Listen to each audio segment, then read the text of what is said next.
സൂര്യൻ ഉദിച്ചു വരുന്ന ദിവസങ്ങളിൽ ഏറ്റവും അഫ്ളലായിട്ടുള്ളത് ദുനിയാവിലെ ഏറ്റവും ശ്രേഷ്ഠമായ ദിവസങ്ങൾ ഈ 10 ദിവസങ്ങളാണ്. ദുൽഹജ്ജ് മാസത്തിലെ 10 ദിവസങ്ങൾ ദുനിയാവിലെ ഏറ്റവും ശ്രേഷ്ഠമായ ദിവസങ്ങളാണ്. അല്ലാഹുവിന്റെ മാർഗത്തിലുള്ള ജിഹാദിന് പോലും ഈ 10 ദിവസത്തെ സൽക്കർമ്മങ്ങളുടെ പ്രതിഫലമില്ല.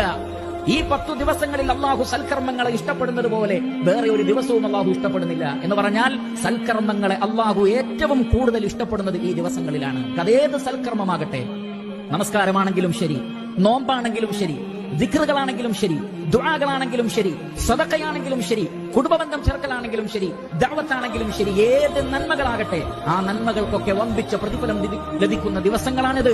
അതുകൊണ്ട് തന്നെ തഹ്ലീൽ, ലാ ഇലാഹ ഇല്ലല്ലാഹ്, തക്ബീർ, അല്ലാഹു അക്ബർ, തഹ്മീദ്, വലില്ലാഹിൽ ഹംദ് അല്ലെങ്കിൽ അൽഹംദുലില്ലാഹ് ധാരാളമായി ഈ ദിവസങ്ങളിൽ വർദ്ധിപ്പിക്കുക എന്ന് റസൂലുള്ളാഹി സ്വല്ലല്ലാഹു അലൈഹി വസല്ലം പഠിപ്പിച്ചിരിക്കുന്നു.